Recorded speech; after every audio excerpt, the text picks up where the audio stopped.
Hi കൂട്ടുകാരെ, ഇപ്പൊ നമ്മളെ മാനിഫെസ്റ്റേഷൻ എങ്ങനെയാണ് എന്നല്ലേ നോക്കിക്കൊണ്ടിരുന്നത്. ഇനി എന്തുകൊണ്ടാണ് മാനിഫെസ്റ്റേഷൻ നടക്കാത്തത്? പലരും പറയാറുണ്ട്, ഓ ഇതൊന്നും നടക്കുന്ന കാര്യമൊന്നുമല്ല, വെറുതെ പൊട്ടത്തരമാണ്. അല്ലെങ്കിൽ ആളുകൾ ഇങ്ങനെ പലതും പറയും, ഞാൻ എന്തെല്ലാം കാര്യങ്ങൾ ആഗ്രഹിച്ചു, എനിക്കൊന്നും കിട്ടിയില്ലല്ലോ. പക്ഷെ ചിലരെങ്കിലും പറയും എനിക്ക് നടന്നു എന്ന്. അപ്പോഴും വിമർശനക്കാര് പറയും, പിന്നെ അങ്ങനെയാണെങ്കിൽ ഈ ഭൂമിയിൽ ആരെങ്കിലും ഉണ്ടാവോ എന്തെങ്കിലും ഒരു കുറവുള്ളവരായിട്ട്? എല്ലാം നേടിയെടുക്കാൻ എന്ത് ഈസിയാണ് എന്ന്. പക്ഷെ മാനിഫെസ്റ്റേഷൻ ഭയങ്കര ഈസിയാണ്. നമ്മൾ ചെയ്താലും ചെയ്തില്ലെങ്കിലും ഭൂഗുരുത്വാകർഷണം ഉള്ളത് പോലെ തന്നെ ലോ ഓഫ് അട്രാക്ഷനും ഈ ഭൂമിയിലുണ്ട്. അതുപോലെ തന്നെ മാനിഫെസ്റ്റേഷനും അങ്ങനെ തന്നെയാണ്. അതായത് നമ്മുടെ തോട്ട്സ്, നമ്മുടെ ഫീലിങ്സ്, നമ്മുടെ ബിലീഫ്സ് ഇതൊക്കെ എങ്ങോട്ടാണ് ഫോക്കസ് ചെയ്തിരിക്കുന്നത് എന്നതനുസരിച്ചിട്ടാണ് നമ്മുടെ ജീവിതത്തിൽ കാര്യങ്ങൾ നടക്കുക. നമ്മൾ അതിനെക്കുറിച്ച് ബോധവാന്മാരല്ലെങ്കിൽ അല്ലെങ്കിൽ ബോധവതികളല്ലെങ്കിൽ നമുക്ക് വേണ്ട കാര്യങ്ങൾ നമ്മളായിരിക്കില്ല അട്രാക്ട് ചെയ്യുന്നത്. ഓട്ടോമാറ്റിക് ആയിട്ട് നമ്മുടെ അൺകോൺഷ്യസ് ഇങ്ങനെ നമ്മുടെ മനസ്സിലുള്ള തോട്ട്സിനനുസരിച്ച് നമ്മളിലേക്ക് ഇങ്ങനെ കാര്യങ്ങൾ വന്നുകൊണ്ടിരിക്കും. അതായത് നമ്മുടെ ഇന്റേണൽ ഫ്രീക്വൻസി നമ്മൾ ഓക്കെ ആക്കി വെക്കണം. അപ്പൊ അതിന് നമ്മൾ 3 കാര്യങ്ങൾ ചെയ്യേണ്ടതുണ്ട്. അതായത് അൺകണ്ടീഷണൽ ലവ്, ബാധികളില്ലാത്ത സ്നേഹം, ഫൊർഗീവ്നെസ്, മറ്റുള്ളവരോട് ക്ഷമിക്കുക, ഗ്രാറ്റിറ്റ്യൂഡ്, നന്ദിയുള്ളവരായിരിക്കുക. ഗ്രാറ്റിറ്റ്യൂഡ് ഇപ്പൊ നമ്മൾ പ്രാക്ടീസ് ചെയ്തുകൊണ്ടിരിക്കുകയാണ്. ബാക്കി 2 കാര്യങ്ങൾ ഫൊർഗീവ്നെസ്, അൺകണ്ടീഷണൽ ലവ്, ഇതും നമ്മൾ വരുത്തണം. അതായത് ഉപാധികളില്ലാതെ മറ്റുള്ളവരെ സ്നേഹിക്കാനും മറ്റുള്ളവര് നമ്മളോട് പെരുമാറുന്നത് ഇങ്ങനെയൊന്നും നോക്കാതെ നമുക്ക് അവരോട് അവരെന്ത് ചെയ്താലും ക്ഷമിക്കാനുമുള്ള ഒരു കഴിവുണ്ടെങ്കിൽ നമ്മൾ എന്താഗ്രഹിച്ചാലും ഈ ജീവിതത്തിൽ നമുക്ക് നടന്നു കിട്ടും. അപ്പോൾ നമ്മുടെ ഇന്റേണൽ ഫ്രീക്വൻസി സെറ്റ് ചെയ്യാൻ ഈ 3 കാര്യങ്ങൾ വളരെയധികം ഉപകരിക്കും. ഈ ഇന്റേണൽ ഫ്രീക്വൻസി എന്താണ്?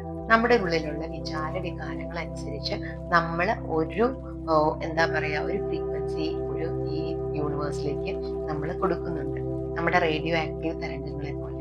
അപ്പൊ ആ ഒരു ഫ്രീക്വൻസിക്ക് അനുസരിച്ചിട്ടുള്ള കാര്യങ്ങളാണ് നമ്മളിലേക്ക് എത്തിച്ചേരുക. ഉദാഹരണത്തിന്, ഞാനൊരു 10 ലക്ഷം രൂപയാണ് ആഗ്രഹിച്ചതെന്ന് വിചാരിക്കുക. ഈ 10 ലക്ഷം രൂപ കൊണ്ട് എനിക്ക് എന്ത് ചെയ്യണമെന്നുള്ള വ്യക്തമായിട്ടുള്ള പ്ലാൻ എനിക്കില്ലെങ്കിൽ ഒരിക്കലും ഈ 10 ലക്ഷം രൂപ എന്റെ അടുത്തേക്ക് വരണം എന്ന് നിർബന്ധമില്ല. ചിലപ്പോൾ 10,000 രൂപയായിരിക്കും വരിക. ആ 10,000 രൂപ ഞാൻ എങ്ങനെ ഉപയോഗിക്കുന്നു എന്ന് കണ്ടു കഴിയുമ്പോഴായിരിക്കും ചിലപ്പോൾ എന്റെ അടുത്തേക്ക് 1 ലക്ഷം രൂപ വരിക. ആ 1 ലക്ഷം രൂപ ഞാൻ മര്യാദയ്ക്ക് വ്യക്തമായിട്ട് കൃത്യമായിട്ട് ഉപയോഗിച്ചു കഴിഞ്ഞാൽ ഒരു പക്ഷേ എന്നിലേക്ക് 10 ലക്ഷം രൂപയും എത്തിച്ചേരാൻ സാധ്യതയുണ്ട്. അതല്ലാതെ എന്ത് ചെയ്യണം എന്നറിയാതെ എനിക്ക് 10 ലക്ഷം രൂപ വേണമെന്ന് പറഞ്ഞു അതുകൊണ്ട് എന്ത് ചെയ്യണം എന്ന് ഒന്നും അറിയാതിരിക്കുന്ന ഒരാളുടെ കയ്യിൽ 10 ലക്ഷം രൂപ എത്തിച്ചേരില്ല. അത് എക്സാമ്പിൾ നമ്മൾ ഐസ്ക്രീമിന്റെ കഥ പറഞ്ഞു, അത് തന്നെയാണ്. അതായത് ഒരു സ്കൂപ്പ് ഹാൻഡിൽ ചെയ്യാൻ അറിയാത്തവർ എങ്ങനെയാണ് 3 സ്കൂപ്പ് ഹാൻഡിൽ ചെയ്യുക എന്ന് പറഞ്ഞതുപോലെയാണ്. അതുപോലെ തന്നെ നമ്മൾ മറ്റുള്ളവരോടുള്ള വെറുപ്പും വൈരാഗ്യവും മനസ്സിൽ വെച്ചുകൊണ്ട് നടക്കുകയും മറ്റുള്ളവരോട് സ്നേഹം കാണിക്കാതിരിക്കുകയും ചെയ്യുമ്പോൾ നമ്മുടെ ഉള്ളിൽ എപ്പോഴും എന്തായിരിക്കും? നെഗറ്റീവ് ഫ്രീക്വൻസി ആയിരിക്കും ഉള്ളത്.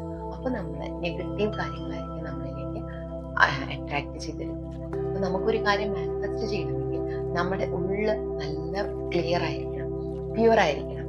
അങ്ങനെയാണെങ്കിൽ മാത്രമാണ് നമുക്കൊരു കാര്യം മാനിഫെസ്റ്റ് ചെയ്തെടുക്കാൻ പറ്റുക.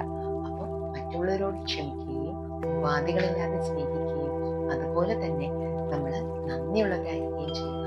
24/7 ഹാപ്പി ആയിരിക്കുക. അങ്ങനെ നിന്നുകൊണ്ട് നമുക്ക് എന്ത് വേണമോ ആ നമ്മൾ ആഗ്രഹിച്ച സ്മാർട്ട് ഗോൾ നമ്മൾ സെറ്റ് ചെയ്തു അത് കിട്ടിക്കഴിഞ്ഞ് നമ്മൾക്ക് എന്തായിരിക്കും ഉണ്ടാകുന്ന സന്തോഷം, എന്തായിരിക്കും നമുക്ക് ഉണ്ടാകുന്ന ഫീലിംഗ് ഒന്ന് ആലോചിച്ച് നോക്കാം. എനിക്ക് 10 ലക്ഷം രൂപ വേണമെന്ന് പറഞ്ഞു. ആ ദിവസമായി അന്നത്തെ ദിവസം എൻ്റെ കയ്യിൽ 10 ലക്ഷം രൂപ കിട്ടുമ്പോൾ എന്നിലുണ്ടാകുന്ന സന്തോഷം, എന്നിലുണ്ടാകുന്ന മാറ്റം, എന്ത് രീതിയിലായിരിക്കും ഞാൻ ആ 10 ലക്ഷം രൂപയെ റിസീവ് ചെയ്യുക? ആ അതേ അവസ്ഥ ഇപ്പൊ നമ്മുടെ ബോഡിയിൽ ഉണ്ടാവും. ആ ഒരു സന്തോഷത്തിൽ നിന്നിട്ട് വേണം നമ്മൾ നന്ദി പറയാൻ. ആ ഒരു സന്തോഷത്തിൽ നിന്ന് വേണം ഈ 10 ലക്ഷം രൂപ എനിക്ക് കിട്ടിക്കഴിഞ്ഞു എന്ന് പറഞ്ഞ് പറയാൻ. ആ ഒരു ലെവലിൽ നമ്മൾ പ്രാക്ടീസ് ചെയ്ത് കഴിഞ്ഞാൽ ഉറപ്പായിട്ട് മാനിഫെസ്റ്റേഷൻ. അതിന് കുറേ ടെക്നിക്സ് ഉണ്ട്. പക്ഷെ ഇതെല്ലാം നടക്കണമെന്നുണ്ടെങ്കിൽ നമ്മുടെ ഉള്ളിൽ നമ്മൾ ആദ്യം തന്നെ ക്ലിയർ ചെയ്യാൻ പഠിക്കണം. അപ്പൊ നമ്മുടെ ഉള്ളിൽ ക്ലിയർ ആണെങ്കിൽ, നമ്മുടെ മനസ്സ് ഓക്കെ ആണെങ്കിൽ നമുക്ക് മാനിഫെസ്റ്റ് ചെയ്യാൻ വളരെ ഈസി ആയിട്ട് പറ്റും. മാനിഫെസ്റ്റേഷൻ നടക്കാത്തത് എന്തുകൊണ്ടാണ്? നമുക്ക് ഈ 3 ക്വാളിറ്റീസ് ഇല്ലാത്തത് കൊണ്ടും നമ്മുടെ വൈബ്രേഷൻ വളരെയധികം ലോ ആയതുകൊണ്ടും എന്താണ് ചെയ്യേണ്ടത്, എന്ത് വേണം, ആ ഒരു ലക്ഷ്യത്തിലേക്ക് എത്തിക്കഴിഞ്ഞാൽ അല്ലെങ്കിൽ ആ ഒരു ലക്ഷ്യം എനിക്ക് കൈവരിച്ചു കഴിഞ്ഞാൽ ഞാൻ എങ്ങനെയാണ് അതിനെ മാനേജ് ചെയ്യുക എന്നുള്ളത് അറിയാത്തൊരവസ്ഥയും കൊണ്ടുകൂടിയാണ് പലപ്പോഴും മാനിഫെസ്റ്റേഷൻ നടക്കാതെ പോകുന്നത്.